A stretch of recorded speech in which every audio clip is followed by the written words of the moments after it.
On est très loin d'un Noël bavarois traditionnel. Il n'y a ni illumination scintillante, ni stand de vin chaud, habituellement si chéri en cette période de l'année. La pandémie de coronavirus inaugure une nouvelle ère pour les festivités de la fin de l'année en Allemagne. Seules les activités les plus simples, comme l'achat de sapins de Noël, sont autorisées à se poursuivre.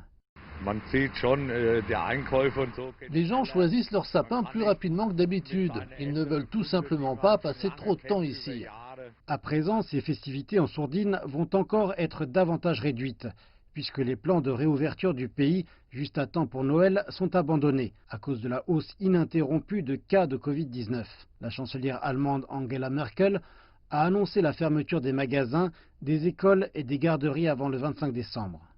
Vous suivez toutes les statistiques et vous savez que le système de santé subit d'ores et déjà une énorme surcharge et que notre intention a toujours été d'éviter une surcharge du système de santé.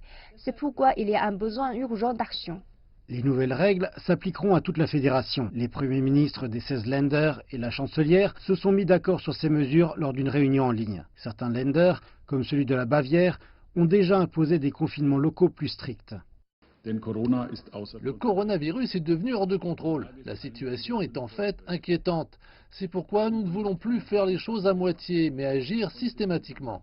Le coup est particulièrement dur pour les commerçants, qui souhaitaient rattraper à l'occasion de cette semaine de festivités le manque à gagner de tous ces derniers mois. À partir de mercredi, tous les commerces jugés non essentiels seront forcés de fermer. Et toutes les principales rues commerçantes, comme celle-ci, redeviendront une fois de plus silencieuses. Il pourrait être dangereux de tout rouvrir dans la période de Noël, même si c'est triste pour tout le monde. Je suppose qu'il y a de bonnes réponses à tout cela. Je pense qu'il est déjà un peu tard au présent. S'il l'avait fait au tout début, nous n'aurions pas ce résultat maintenant. Les autorités sanitaires ont averti que l'Allemagne peinait à affronter la deuxième vague de la pandémie et que la capacité des unités de soins d'urgence était à son plus bas. Mercredi, l'Institut allemand Robert Koch a annoncé un bilan journalier des morts de plus de 600 personnes.